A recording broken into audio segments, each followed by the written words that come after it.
soo dhawaada dabashan aqbaalka mar kale wararka dhinaca dunaasiyada ugu dambeeya ee degdega ah saldhiggii Faransiiska horta dalka Imaaraadka Carabta sidana waa la weeraray burbur aad u xooggan ayaa isagana gaadhay dalka Imaaraadka Carabtana waxay noqotay dalka ay Iiraan ugu daraatay dhinaca weerarista iyo hujuumista waxaana loo arkaa tani marba marka ka dambaysa inay keenayso khasaare aad iyo aad u ballaaran oo aad u badan dhulka la haysta degmooyinka la haysta ee xaafadda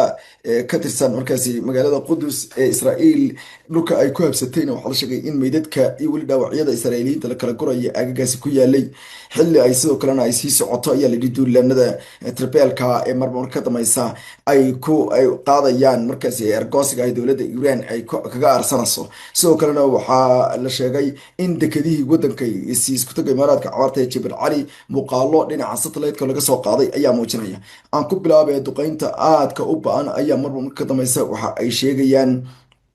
in ay marba marka ka dambaysa ay tahay weeraro aad u ballaaran goobaha lagu kiciyo xarumihii Faransiiska uu ku lahaa gudaha markaasi waddanka Iiraan ayadoo wararka qaarkood ay sheegayaan inay marba marka ka dambaysa ay tahay dagaalkani dagaal aad iyo aad u ba'an oo bartilmaameedyada waddanka isku taga Imaaraadka Carabta iyo dalka Qatar iyo Kuwait iyo sidoo kale Bahrain afartaa dale ay noqdeen kuwo la barmiisanayo halka badda waddanka Cumaanna ay ciidanka badda ee dalalka Iiraan iyo Mareykanku ay isku haleeleen halkaas ciidamo Mareykan ay ku dhimanayaan sidoo kalena ku dowladda Mareykanka ku dhawaaqday inay ku dumisay ama ku riday ama ku siqsay ama ku gujisay mid ka mid ah maraakiibta dalka Iiraan uu iska lahaa ayadoo ay marba ka dambaysa ay sii badanayaan sidoo kalena khasaaraha isaguna waddanka Iiraan ka dhacay caruurta yaryar ee iskuulkoodii yaraa ay ku jireen oo gilaa iyo 153 ilmood oo gabdha u badnaa ay ku dhinteen waddankaasi Iiraan taasoo iyaduna ay dhacdadii ugu foosha xumeed ee marba marka ka dambaysa ka taagan aagaasi ayadoo wararka kale xaqiijinayaan dhinaca kale in ay dowladda Iiraan ay ku jirto qabanqaabada iska caabinta dagaalka ugu weyn oo noqon kara ayaa la yidhi kii ugu ballaadhnaa ee indhaweyto ay gasho dowladda Iiraan tan iyo sanadka 1980 iyo markaasi 88 iyo markaasi 8 xilligii ay kala baxeen iyaga iyo dabcan ama ay dagaalka ku kala baxeen dowladda dalka Ciraaq ee uu hogaaminayay madaxweyne Saddam Hussein kaasoo ahaa mid ka mid ah dagaaladii ugu qadhaadhaa ee dowladda Iiraan ay taariikhda ay gasho dhanka kalena dowladda Mareykanka ayaa sheegaysa in ay weli ay isha ku hayso khasaaraha ciidankeeda gaadhay xilli ay dowladda Mareykanka ilaa darteed aysan war ka soo saarin halka uu ku dambeeyay marxalad ahaan sida uu yahay xambaarihii dalka Mareykanka ee USS Abraham Lincoln oo Iiraan ay sheegayso dhinaceeda kale inay burburisay saldhigga Faransiiska ayaa la arkayay isagoo qaraxyo waaweyn ay ka dhacayaan dadkuna ay duubayaan muuqaalo muujinaya sida ay duqeymahaasi ay ugu socdaan aagagaasi una yihiin kuwo markaasi keenay khasaare aad iyo aad u xooggan oo qaraxyadu ay marba marka ka dambaysa ay u muuqdaan kuwo sii laba qarxaya ama sii markaasi ballaaranaya wararka qaar ayaana sheegaya in dowladda Mareykanku ay ahaanba ay la socoto khasaaraha gobolka dhacaya wasiirada arrimaha dibadda ama wasiirada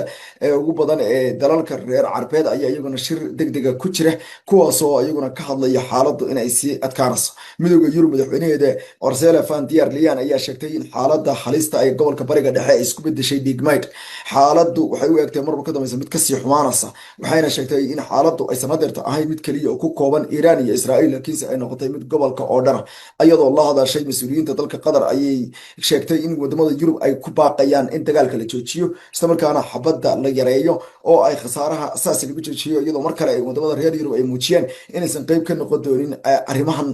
dagaal ee aadka u foosha xumaanaya ee marba ka dambaysa gelaya kaalmaha kale khatartooda dhanka kalena wasiirka wasaaradda gaashaandhigga Israa'iil ayaa sheegay inay dagaalka sii wadi doonaan isagoo sheegay in magaalada Tehran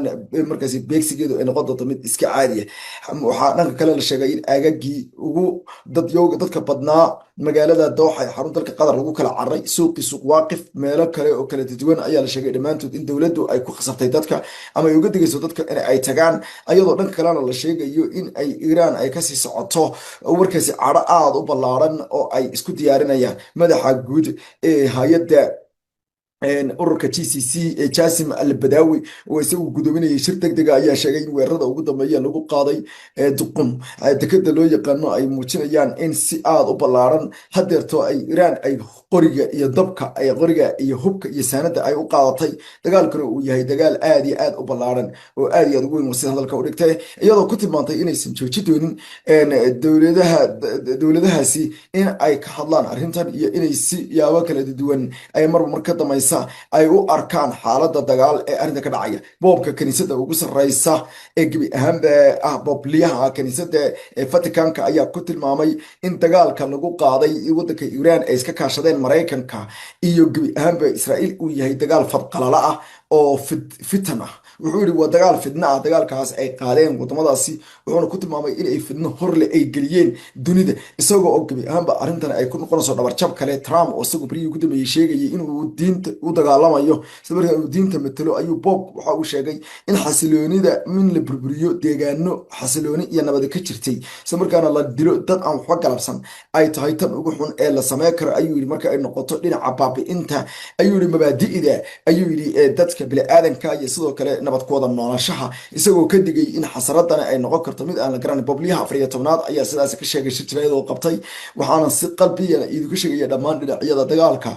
oo dhan in aad muujisaan dhaqan iyo bini'aadanimo oo aad joojisaan dagaalka intuusan noqonin mid aydan wax ka qaban karaynin wuxuuna sheegay in xasilooni darrada halkaasi ka dhalatay cidna aysan ahayn mid ay gabi ahaanba ay markaasi laba kulula doonto oo cid oran doonta annaga ku guulaysanay ma jirto kumanaan iyo boqolaal ayaguna markab oo sida kumanaan milyan oo markaasi litir ama kumanaan kun oo litir oo shidaal ayaa ayaguna ku xayiran Hormuz waxaa la sheegay in ilaa 150 tankers maraakiibta loo yaqaano oo sida shidaal iyo waliba gaaska dabiiciga LNG-ga loo yaqaano ay gabi ahaanba ku xayiran yihiin gacanka istiraatiijiga ee Strait of Hormuz halkaas oo ay Iran goorsiisay albaabada isugu dhufatay shirkadaha shidaalka wadamada Saudi Arabia wadamada Qatar ayaa gabi ahaanba xayirmay iyadoo adduunka dhaqaalihiisa gabi ahaanba uu cirka isku sii shareerayo isla markaana markuu waagu uu bariyo oo isniina ayaa la filayaa in suuqu uu gabi ahaanba uu kac ama bike aad u xoogan uu dhaco sida wararku ay sheegayaan magaalooyin badan oo dalalka caalamka ayaa iyagana waxa ka soo badanaya markaas soo baxya aad waaweyn diyaaradaha dagaalka Israa'iil ayaa sheegay iyaguna in ay laba diyaaradood oo ka doonayay inay ka dagaalamaan ama ka kacaan oo yaalay Tabris garoonka la yiraahdo inay burburiyeen Israa'iil ayaa sheegtay in laba diyaaradood F5 iyo F4 oo ah kuwa ay leeyihiin ay yiraahdeen dalka Iran inay weerar ku qaadeen intii ay ku sugnaayeen ay yiraahdeen xarunta magaalada oo ah Tabris markaasi saldhigga ciidanka cirka ee wadankaasi Iran hase yeeshee Iran ayaa wali sheegaysa inay wali sii wadi doonto dagaalka dowladda Ingiriiska ayaa ku baaqday in dadkeedu ay ka cararaan bariga dhexe dowladda Ingiriiska ayaa sheegtay in dalalka Bahrain Kuwait Qatar isku tagay Imaaraadka Carabta dadka ku sugan ay lafooda la cararaan isla markaana ay doontaan meelo gabaad Ingiriiska ayaa sheegtay inay marbar ka damaysatan ay muujinayso halista aadka u xoogan iyo waliba dhibaatooyinka ballaaran ee halkaas ka soconaya taasoo ay ku sheegtay in ay kaliya oo ay muuqato in ay dhalinayso khatar mar ka weyna ayadoo dhinaca kalena ay ka qarxeen barnaamijyo waaweyn oo dagaal diid ah wadamada caalamka oo dhan gaar ahaan Yurub Mareykanka kuwaasoo lagu cambaareynayo dagaalka ay dumeen Mareykanka iyo dabcan markaasi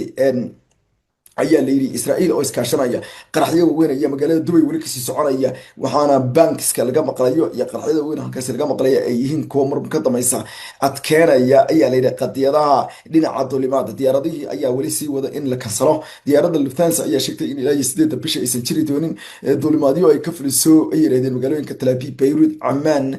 magaalada dalka Urdun xarunta waaweyn dabcan magaalada Erbil Dammam magaalada Tehran iyo magaalooyin kale oo ay sheegtay in duulimaadada ay ku tagi jirto oo dhan ay noqon doonto kuwo markaasi hakada dhinaca kalena dawashana qiimaha kale hikeska waaweyn dhinaca laga filayo shidaalka ayaa cirkas ku shareeraya ayadoo dib u suuq furmin ayaa shirkadda OPEC plus hikes ay sheegaysaa in uu dhici doono ay yiraahdeen markaasi inuu cirka isku shareero shidaalku waa warar kale soo dhacay waa idin soo gelaya mar kale hadii baydmo warar falanqayn xogaha ugu dambeeya xaqiiqooyinka fahamka heerka sare ee wararka diblomaasiyadda caalamka iyo waliba dhacdooyinka ugu dambeeyay dunida dalalkaas si kala fogaanaya iyo kuwa isku soo dhawaanaya hoygan ugu ballaaran ee warbaahinta Soomaaliyeed ee afkeena hooyo fadlan nagu soo fiir isla markaana nala daadihi adiguna gaarsii asxaabteena si ay iyaguna uga faa'iideystaan barnaamijyada iyo wararka tabinta heerka sare ee halkan aad kula wadaagno waa mahadsantii.